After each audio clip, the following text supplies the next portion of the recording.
반갑습니다. 비문학 독서 영역 가르치고 있습니다. 김태범 선생입니다. 오늘은 2012학년도 수능에 나왔던 비트겐슈타인의 그림 이론에 대해서 보게 될 텐데요. 일단 본문 들어가 보면 첫 단락이 이렇게 시작됩니다. 비트겐슈타인이 1918년에 쓴 논리철학 논고라는 책이 있는데요. 비낙파의 논리 실증주의를 비롯하여 20세기 현대 철학에 큰 영향을 주었다라고 했어요. 자, 1918년이기 때문에 우리 이거 세기로 변환해서 20세기 이렇게 말할 수 있어야 되겠고요. 그때 쓴 책이 현대 철학에 큰 영향을 줬구나 라고 판단하시면 됩니다. 자, 그는 많은 철학적 논란들이 언어를 애매하게 사용하여 발생한다고 보았기 때문에 언어를 분석하고 비판하여 명료화하는 것을 철학의 과제로 삼았다. 그래서 비트겐슈타인이 얘기하는 것은 뭐냐면 모든 철학적 문제들은 언어를 잘못 써서 그런 거야. 그러니까 언어를 제대로 분석하고 비판하면 그렇죠? 철학이라고 하는 것이 어떤 것인지 그 많은 논란거리는 다 해결될 거야. 이런 것들을 이제 이야기하고 있다라고 보고 있습니다. 그는 이 책에서 언어가 세계에 대한 그림이라는 그림 이론을 주장합니다. 이 논리철학 논거의 핵심 이론이 그림 이론이라고 얘기하는 건데 이 이론을 세운 데 그에게 영감을 주었던 것은 교통사고를 다룬 재판에서 장난감 자동차와 인형 등을 이용한 모형을 통해서 사건을 설명했다는 겁니다. 실제 사건을 또다시 재현할 수 없기 때문에 모형을 통해서 설명했다는 거죠. 그런데 모형을 가지고 설명을 할 수 있었던 이유는 뭘까? 그것은 모형이 실제 자동차 사람에게 완벽하게 대응하기 때문이다. 다시 말하면 모형 자동차가 실제 자동차와 대응되고 모형 사람이 실제 사람과 대응되기 때문에 이런 설명이 가능했다라고 하는 거예요. 여기서 영감을 받아서 그림 이론을 주장하게 되었다는 겁니다. 그는 언어도 이와 같다고 보았다라고 하면서 이제 언어 얘기를 본격적으로 하기 시작하는데요. 언어가 의미를 갖는 것은 언어가 세계와 대응하기 때문이다. 이 얘기는 계속 반복되고 있어요. 반복되고 있다는 건 중요한 거니까 일단 언어가 세계와 대응하고 있다. 이런 얘기를 했습니다. 다시 말해, 자, 한 번 더 얘기합니다. 언어가 세계에 존재하는 것들을 가리키는 것이라고 보고 있습니다. 다시 말하면 이 언어가 세계에 있는 것을 가리킨다. 언어는 명제들로 구성되어 있으며 세계는 사태들로 구성되어 있다. 구성 요소를 얘기하고 있어요. 자, 언어라고 하는 것은 수많은 명제들로 이루어져 있고 명제들입니다. 점점 있겠죠. 그 다음에 세계는 수많은 사태들로 이루어지고 있다. 이렇게 되겠죠. 자, 그리고 명제들과 사태들은 각각 서로 대응하고 있다라고 했습니다. 들이라고 했으니까요. 명제들과 사태들은 각각 대응하고 있다. 이렇게 대응하고 있다. 이런 얘기 할 수 있겠죠. 자, 그 다음 이처럼 언어와 세계의 논리적 구조는 동일하며 언어는 세계를 그림처럼 기술함으로써 의미를 가진다. 언어는 세계를 그림처럼 기술함으로써 기록 서술함으로써 의미를 가지게 됩니다. 따라서 이래서 그림 이론이라고 얘기하는 거예요. 세계를 언어로 설명하는 겁니다. 그리고 언어는 명제로 되어 있고요. 그리고 세계는 사태로 되어 있다. 대응한다. 그림 이론에서 명제에 대응하는 사태는 사실이 아니라 사실이 될 수 있는 논리적 가능성을 의미합니다. 다시 말하면 여기서 얘기하는 사태는 사실일 수 있는 가능성을 지닌 것이지 아직 사실은 아닌 겁니다. 사태가 실제로 일어나서 사실이 되면 그것을 기술하는 명제는 참이 되지만 사태가 실제로 일어나지 않는다면 그것은 거짓이 된다라고 했습니다. 다시 말하면 사태가 사실이 될 경우와 사실이 되지 않을 경우가 있다는 거죠. 자, 만약에 이것이 사실로 드러나게 되면은 그렇죠? 그것을 기록한 명제는 참이 되는 거고요. 만약에 어떠한 사태가 있는데 그것이 사실로 드러나지 않는다면 그것을 서술한 명제는 거짓이 되는 거죠. 됐죠? 이 얘기하는 겁니다. 자, 어떤 명제가 의미 있는 명제가 되기 위해서는 그 명제가 실제로 존재하는 대상이나 사태에 대해 언급해야 하며 자, 그 명제가 실제 하는 대상이거나 또는 사태에 대해서 언급을 해야 됩니다. 이 조건이죠. 그것에 대해서는 참 거짓을 따질 수가 있고 참 거짓을 따질 수 있는 것이 바로 의미 있는 명제가 되겠죠. 만약에 어떤 명제가 실제로 존재하지 않는 대상이나 또는 사태가 아닌 것에 대해서 언급하면 실제로 존재하지 않거나 사태가 아닌 것에 대해서 언급한다면 그것은 의미 없는 명제가 되며 그것에 대해 참 거짓을 따질 수는 없습니다. 따라서 경험적 세계에 대해서 언급하는 명제만이 의미 있는 것이 된다. 자, 그러면 여기서 뭘 얘기하고 있는 거냐면요.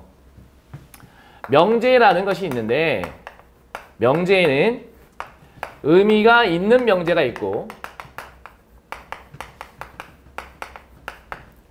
의미가 없는 명제가 있어. 자, 근데 의미 있는 명제는 조건이 있습니다. 실제로 존재하는 대상이거나 사태에 대해서 언급해야 돼요. 그러니까 실제로 존재하는 대상, 실제 대상이거나 다음에 사태에 대해서만 즉 사실일 가능성이 있는 것들로만 얘기해야 돼요. 근데 만약에 실제로 존재하지 않는 대상이거나 아니면 사태가 아니라면 그것은 의미 없는 명제가 된다라고 얘기하고 있습니다. 자, 이러한 관점에서 비트겐슈타인은 기존의 철학자들이 다루었던 신, 영혼, 형이상학적 주체, 윤리적 가치 이런 것 같은 논의가 다 의미 없는 말들에 불과하다고 이야기합니다. 왜냐하면 그 말들은 신, 영혼, 형이상학적 주체, 윤리적 가치 이런 말들이 가리키는 대상 자체가 세상에 존재하지 않는, 즉 다시 말하면 경험 가능하지 않는 대상, 경험 가능하지 않는 대상은 실제로 존재한다고 말할 수 없는 대상들이기 때문이다. 이와 같은 형이상학적 문제와 관련된 명제, 즉 이거 실제 경험할 수 없는 대상들이죠. 이런 질문들은 경험할 수 없기 때문에 실제로 존재한다고 말할 수도 없고 그렇기 때문에 의미가 없는 말, 의미가 없는 명제 이렇게 된다는 겁니다. 그러한 문제는 우리 삶을 통해 끊임없이 드러나는 신비한 것들이긴 하지만 신이 있을까 없을까, 뭐 영혼이 있어 없어 이런 것들 이에 대해 말로 답변하거나 설명할 수는 없어. 그래서 비트겐슈타인은 말할 수 없다라면 그것에 대해서는 침묵해야 된다. 계속 언급되고 말이 되어지겠지만 그것은 의미 없는 명제다. 이렇게 얘기합니다. 자, 그러면 17번부터 이제 문제에 들어갈 텐데요. 비트겐슈타인의 이론에 대한 이해로 적절하지 않은 것 이렇게 물어보고 있습니다. 1번, 언어의 문제를 철학의 중요한 과제로 보았다라고 했습니다. 당연하죠. 언어 때문에 애매하게 언어를 사용하는 것 자체가 문제였기 때문에 언어를 분석하고 비판하고 명료화하는 것이 중요하다라고 했습니다. 다음 2번, 그림 이론으로 논리 실증주의에 큰 영향을 주었다. 그림 이론은 논리철학 논구라는 비트겐슈타인 책에 있었고 1918년에 나왔던 이 책은 20세기 현대철학에 큰 영향을 주었다고 했어. 그러면 이것도 괜찮지. 3번, 사태와 사실의 개념을 구별했다. 자, 사태는 논리적 가능성, 사실로서 나타날 수 있는 논리적 가능성이고 사실은 실제로 나타난 것을 얘기하는 거죠. 그래서 이 두 가지 구별했고요.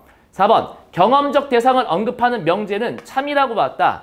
아니죠. 경험적 대상으로 언급하는 명제, 여기 한번 볼까요? 자, 실제로 존재한다는 것은 경험으로 나타낼 수 있는 것들이죠. 경험적 대상이 되는 거야. 그럼 실제 대상은 경험적 대상이고 그런 것은 의미 있는 명제에 해당 조건이라고 볼 수 있죠. 하지만 의미 있는 명제, 이 명제라고 하는 것들은 참 또는 거짓이 드러나는 경우, 어느 경우 드러나느냐, 사실이냐 아니냐, 그 사태가 사실이냐 아니냐에 따라서 참 거짓이 나타나는 것이지 경험적 대상이냐 아니냐의 문제가 아닌 겁니다. 다시 말해서 경험적 대상을 언급하는 명제는 의미 있는 명제라고 보았다. 요 정도는 괜찮은데 참이라고 보았다는 것은 적절하지 않죠. 왜냐하면 참이라고 보려면 사태가 사실로서 나타나야 되기 때문이죠. 그럼 여기에 사태가 사실로 나타난다면 참이라고 봤다. 그 명제는. 이렇게 나오는 게 맞죠. 그래서 4번이 정답입니다.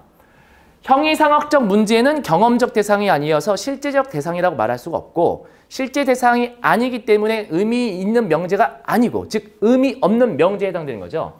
그래서 의미 없는 명제를 다루고 있던 기존 철학은 문제가 있다 라고 얘기한 겁니다. 그래서 적절해요. 정답은 4번입니다. 자, 윗글의 의미 없는 명제에 해당하는 것은 그 의미가 없으면 실제로 존재하는 대상이 아니거나 아니면은 사태가 아니거나 그래야 돼요. 자, 보시면 1번부터 2번, 3번, 4번까지는요. 실제로 존재한 대상들에 대한 이야기를 하고 있어요. 또는 사실로서 나타난 것들을 얘기하죠. 근데 선생님은 한평생 바람직한 삶을 살았다 해서 이 바람직한 삶이라는 이 언어 자체는요. 바람직한 삶 자체가 실제로 존재하는 대상이라고 말할 수는 없어요. 바람직한은 사람마다 기준이 다를 수 있기 때문이지.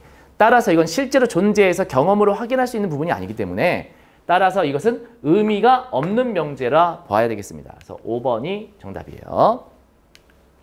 자, 19번입니다. 기역과 니은에 해당하는 것만을 보기에 있는 대로 골라라. 기역이 언어였고요. 니은이 세계였습니다. 됐죠? 자, 그러면 언어와 세계니까 본문에 이제 뭐라고 나왔냐면요. 모형과 사건이었거든요. 그럼 기역이 모형이었고 니은이 사건이었거든요. 모형으로 사건을 설명했잖아요. 그러면 언어로 세계를 설명할 수 있다는 게 비트겐슈타인의 이론이니까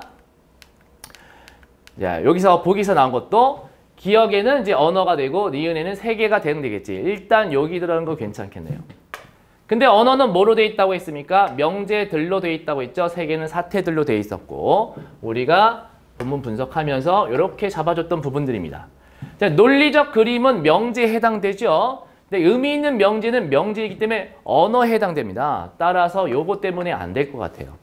다음, 형이상학적 주체는 의미 없는 명제라고 했습니다. 의미 없는 명제이고요. 그 다음에 이것이 이 언어라고 대응시킬 수도 없고 명제라고 대응시킬 수도 없습니다. 왜? 명제에는 의미 있는 명제, 의미 없는 명제가 있는데 비트겐슈타인은 의미 있는 명제를 만을 가지고 이야기하자라고 했었어요. 따라서 의미 없는 명제나 그와 관련된 대상, 실체적 대상이 아닌 것들은 언급할 필요가 없다. 침묵해야 한다라고 했기 때문에 이것도 안 되겠네요.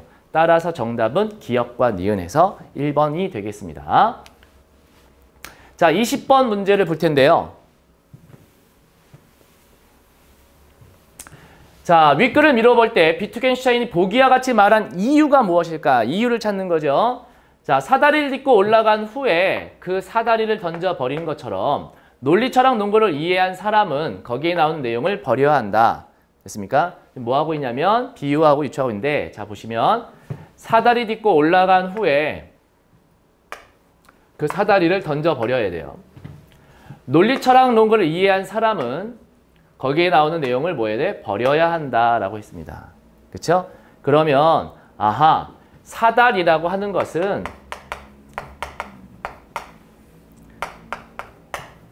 비트겐슈타인의 논리, 철학, 논거라는 이 책을 얘기하는 거구나. 됐죠? 그래서 논리, 철학, 논거를 통해서 한 단계 더 이해가 됐다면, 그렇죠? 철학에 대한 이해가 됐다면 논리, 철학, 논거 내용 자체는 버려야 된다. 왜냐하면 이 책의 내용은 의미 있는 언어의 한계를 넘어선 것이기 때문에, 즉 의미 있는 언어를 넘어섰다라는 것은 의미 있는 명제를 넘어선 얘기들이라는 것이고, 의미 있는 명제를 넘어섰다는 것은 의미가 없는 명제이기 때문이에요. 다시 말해서 이 책의 내용이 나오는 것은 어떻게 보면은 철학을 한 단계 더 높게 해주는 방법, 하나의 사다리 같은 거라고 볼 수 있지만 실제로 의미 있는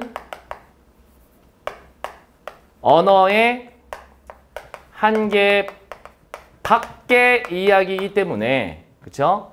다시 엄밀히 말하게 보면 말할 수 있는 것의 범주에 속하지 않는다는 것은 말할 수 없는 것, 즉 침묵해야 되는 것, 즉 이것은 의미 있는 언어의 밖에 대한 이야기이기 때문에 이건 의미가 없는 것에 대한 이야기다. 됐지? 그래서 버려야 한다 이렇게 얘기했습니다. 자, 그럼 왜 버려야 하는지 그 이유를 설명한 선지를 찾아주세요 라고 하는 겁니다. 가는 자신이 내세웠던 철학의 과제를 넘어서는 주제를 다루었기 때문이다. 이 책에서는요, 자기가 얘기했던 철학을 넘어서진 않았어요. 언어와 관련된 이야기만을 다루고 있기 때문에 넘어섰다라고 볼 수는 없습니다. 그래서 넘어서는 이게 잘못된 것 같고. 2번, 가는 객관적 세계에 존재하는 대상을 과학적으로 분석하여, 자, 논리적으로 분석했지 과학적으로 분석한 건 아닙니다. 3번, 가는 실제하는 대상이 아니라 논리적으로 가능한 사태에 대해 기술하고 있다. 이 논리, 철학, 논거는요, 사태에 대해서 기술하고 있는 것이 아니라 언어에 대한 이야기를 하고 있고요. 의미 있는 언어와 의미 없는 언어에 대한 이야기를 하고 있습니다. 4번, 가는 경험적 세계가 아니라 경험적 세계가 아니라 언어와 세계의 논리적 관계에 대해, 즉 언어와 세계에 대한 논리적 관계에 대해서 언급하고 있기 때문에 이것은 의미 있는 명제를 넘어선 것이고 따라서 의미 없는 명제에 해당되기 때문에 사다리 버리듯 버려야 된다. 이렇게 얘기하고 있는 거예요. 따라서 4번이 정답이고요. 자, 5번. 이 책은 기존의 철학자들이 다루었던 형이사학적 물음에 대해서 관념적으로 대답하고 있다. 아니죠. 기존의 철학계에 대해서 비판하고 있습니다. 추상적 관념적 대답이 아니라 비판적으로 다루고 있고 비판적인 내용이 담겨 있습니다. 따라서 정답은 4번이 되겠네요. 자, 비트겐슈타인의 그림 이론 같은 경우에 여러분들의 발목을 잡았던 문제는 아마 마지막 두 문제일 것 같아요. 그 첫 번째 마지막 두 문제 중에서 요 문제는 글을 읽어가면서 1대1 대응 관계만 좀 잘 잡아주셨으면 좋았을 것 같고 두 번째 얘기는 논리 철학 논거 역시 비트겐슈타인은 자신이 한 말이 이것 자체가 어떤 세계와 언어의 논리적 관계에 대해서 언급하기 때문에 이것은 실제하는 대상에 대한 이야기가 아니어서 의미 없는 명제로 분류하고 그래서 이해했다면 버려라 라고 하는 얘기를 이해하셨다면 선지를 찾을 수 있었는데 그게 아니라 글자가 되게 피상적으로 글자만 피상적으로 접근하신 분들은 그런 분들은 이제 비슷한 말들이 반복되니까 좀 헷갈렸다 이렇게 얘기하실 수 있을 것 같아요. 자, 글을 읽을 때는요. 글쓴이의 관점이 무엇인지 명확하게 손에 쥐고 들어가셔야 되는 거예요. 그 문장 나올 때마다가 오락가락 왔다 갔다 글자 하나하나에 흔들려서는 안 되겠습니다. 중심, 비트겐슈타인이 말하고자 했던 핵심, 여기에 포인트를 두고 접근하시는 게 좋을 것 같습니다. 자, 오늘 강의 여기까지 하겠고요. 다음 시간에 좀 더 좋은 모습으로 뵙도록 하겠습니다. 감사합니다.